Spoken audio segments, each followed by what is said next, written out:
And welcome, welcome, welcome. This is Peter Winick. I'm the founder and CEO of Thought Leadership Leverage. And you're joining us on our podcast today, which is Leveraging Thought Leadership. And today, my guest is Kate Vitasek. Did I get the name right? I was meant to ask if it's Vitasek or Vitasek. It's Vitasek. All right, so I was kind of close. Okay. Yeah, that's okay. It's a tough one, It's super tough. Exactly. I don't expect people to get it right because no one gets it right. There we go. Okay, so I got it half right. So Kate is interesting. She's the founder of a consultancy called Vested. She is an academic. She teaches at a university. She's written 6 books with a 7th on the way and does some consulting. She's been on all kinds of cool media outlets, CNN, NPR, Fox Business News, Forbes, Chief Executive Magazine, etc. So she's got her toes in lots of waters in terms of authorship and thought leadership. And I'm glad she's joining us today. So welcome aboard. Well, thanks for having me. It's nice to share what we're doing with your leaders and how we get there.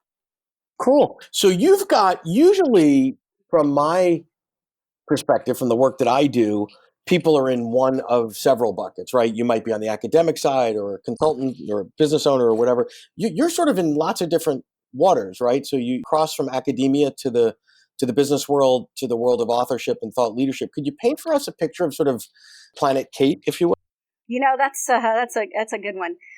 I got into academia via the business world. So I tell people I was a real practitioner before I got into academia and had a good affiliation with the University of Tennessee. That's where I'm a graduate of. Go Vols.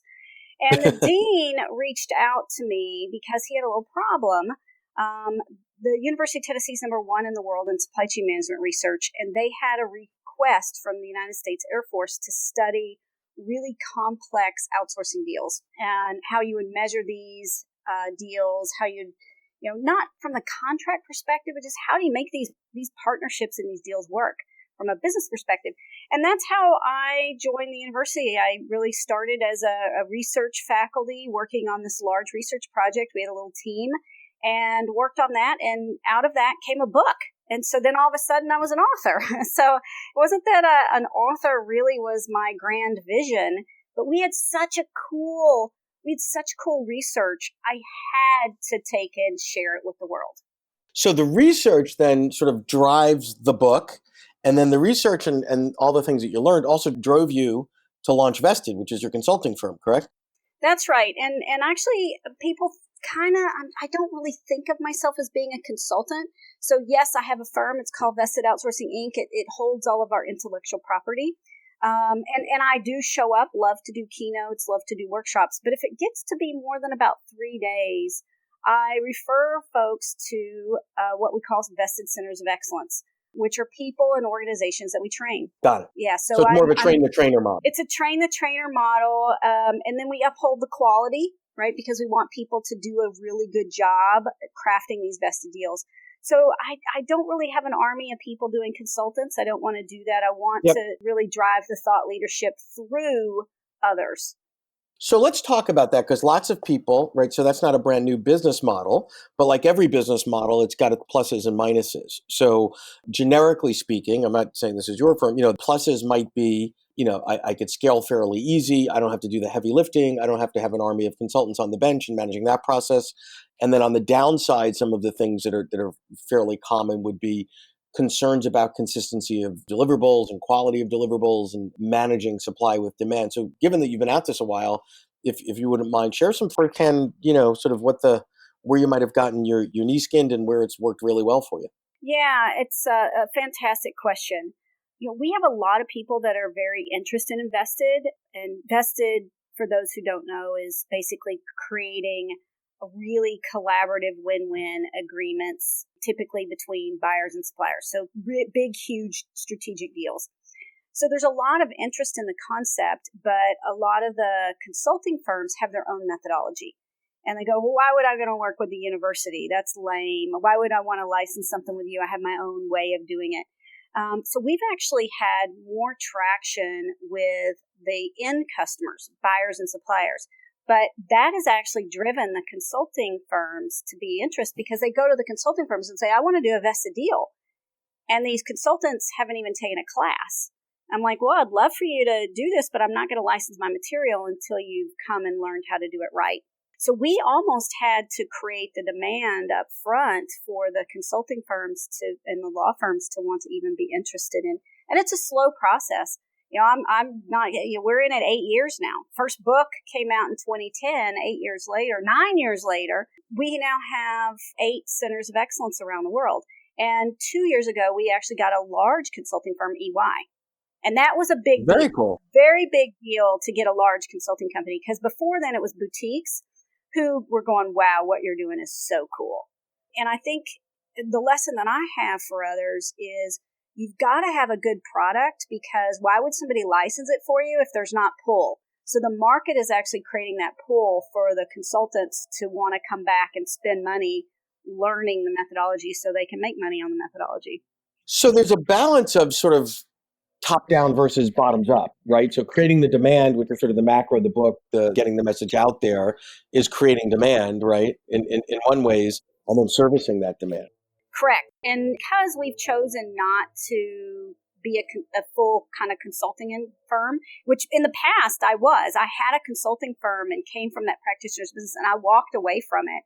And I purposely walked away from it because I was competing with my licensees. I thought, no one's going to go to my licensees if they think they can get me.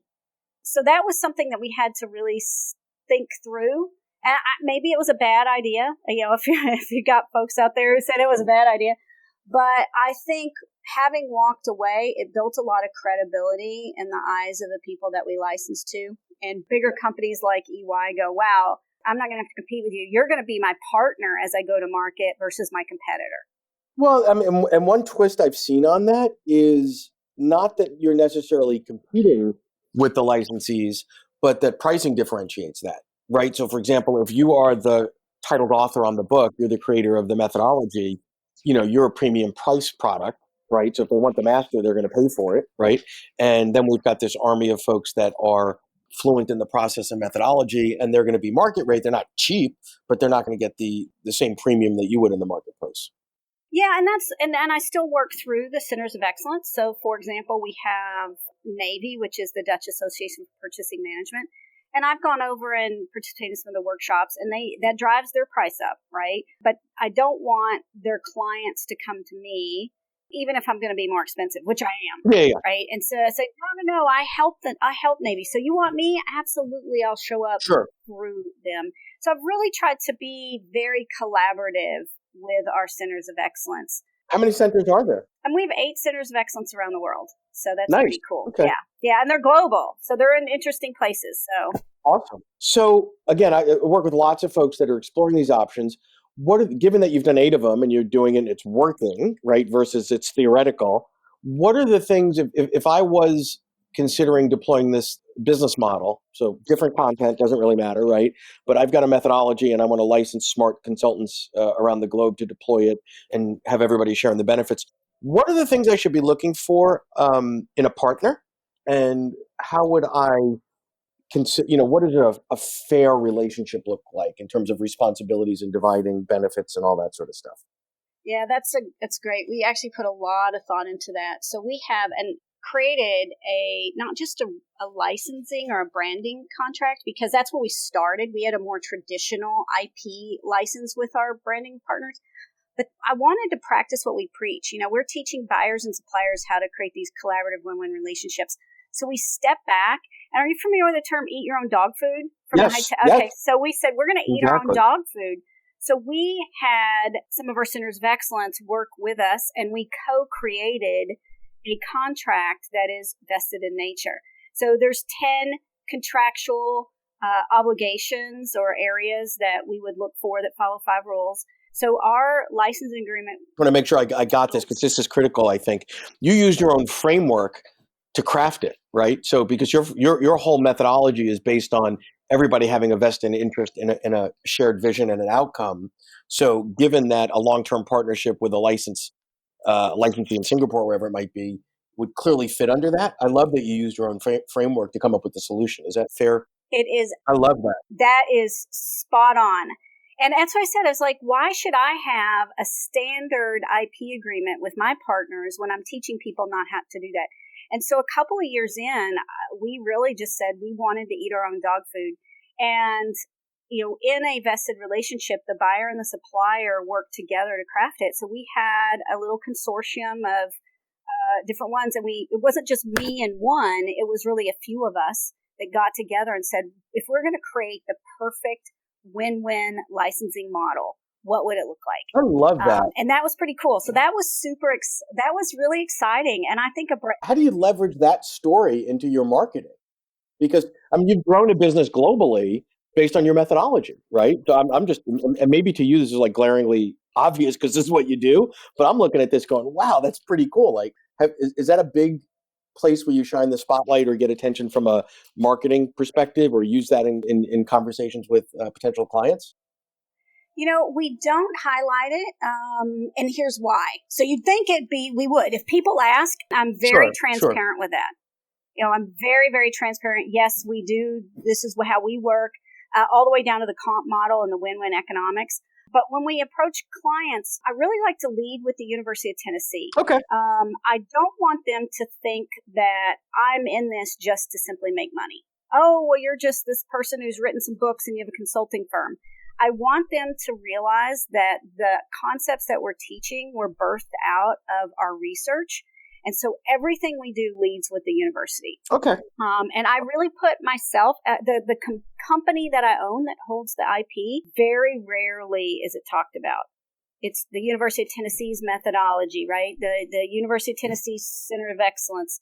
It just happens to be that I have a company that has to do the business aspect because the university can't make the investments in what we're doing. It's not their business. Well, yeah, based on their charter, and it's a state university and state funds and all that stuff. Cool. All right, so that's awesome. Thank you for sharing that. Let's pivot a little bit to all the various activities that you do as an individual, right? You're speaking, you're writing, sort of how do you decide sort of what plates to spin and when? Like, how does speaking fit into writing where you're in front of audiences, or lead generation, or finding new clients? How does it all sort of connect, and what do you use as a lens or a filter to make decisions of, I should speak here or write here, or because there's so many things you could be doing. How do you sort of stay focused? Yeah, so there's kind of two answers to that. One, it's difficult. But one of the very first things I did is I color coded my calendar because I do have so many hats, right? I teach at the university. I write books. I research, right? And so I color coded my calendar by the types of things I do.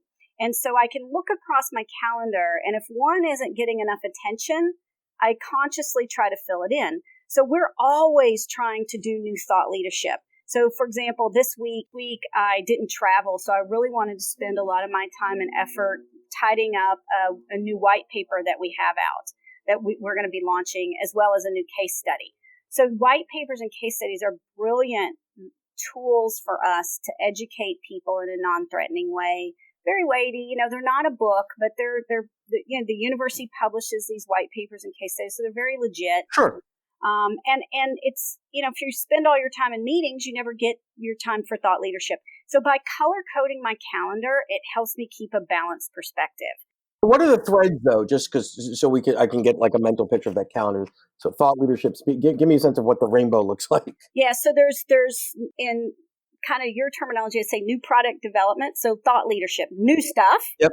And then new stuff, and then I do a ton of repurposed stuff. I'm a big fan of repurposing. Yes. So if I have a book, I'll want to have a white paper, because a white paper is a cliff notes, and often the white paper comes before the cliff notes. But then I'll repurpose articles. So this month, for example, I have I have a color code for articles. So there's a new research and then repurposing, which is articles.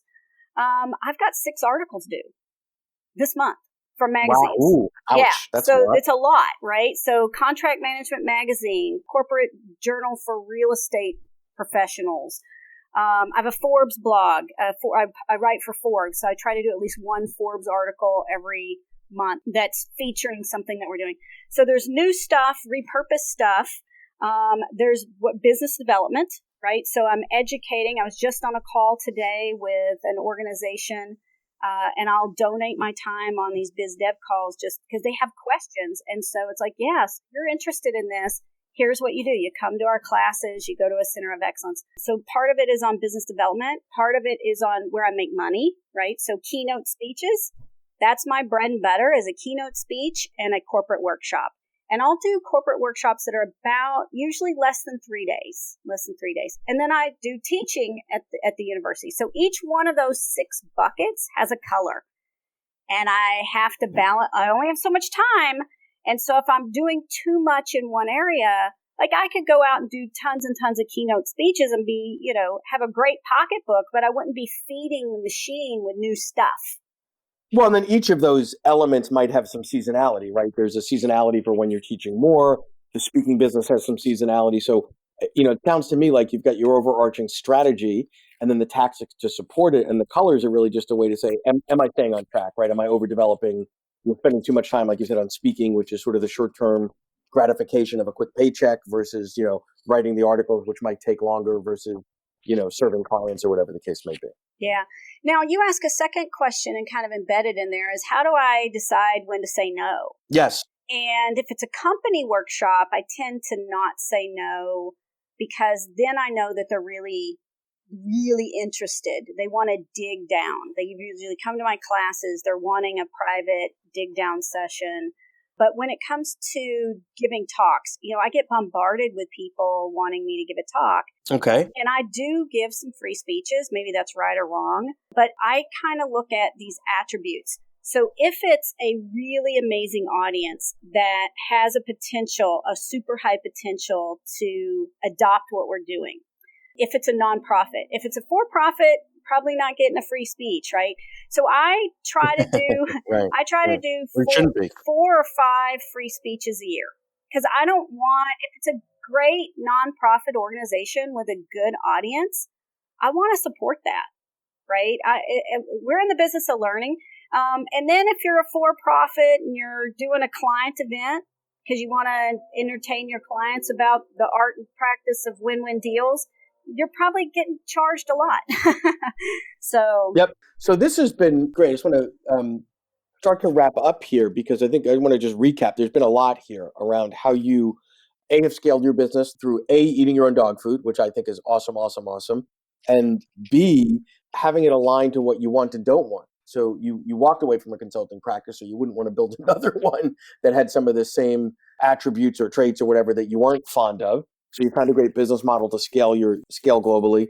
You've got the content that you're developing, you've got the teaching, and then you've got the methodology by which you've shared with us to make sure everything is sort of in balance or aligned to the objective. So anything else you'd add to that? This has been chock full of information. Yeah, I guess the way I look at it is kind of a system, right? And so a system has, like a machine, it's got these cogs in the wheel and it has to all be working. And so when we really wanted to set out to grow the Vested movement, because we think of it as a movement, right? Change the world one deal at a time. Totally. And so by thinking of it as something bigger than just me or me making money through speeches, yep. We've tried to put in a system. And so we need all these different components. And so I have to walk away from just making a keynote speech business if I'm going to drive thought leadership that's going to support my centers of excellence. So having that system perspective, I think, helps you create balance in what you're doing because it's super easy to get out of balance. And the color coding, I swear by it. Swear by my color coding in my system. I love it. There we go. Well, thank you so much for sharing everything with us today. I appreciate it. And I think there's a lot to learn from folks that are trying to figure out sort of creative and interesting ways to scale their content and the pluses and minuses of all the models. So thank you so much. Well, thanks for having me. My pleasure. To learn more about Thought Leadership Leverage, please visit our website at thoughtleadershipleverage.com. To reach me directly, feel free to email me at peter@thoughtleadershipleverage.com. And please subscribe to Leveraging Thought Leadership on iTunes or your favorite podcast app to get your weekly episode automatically.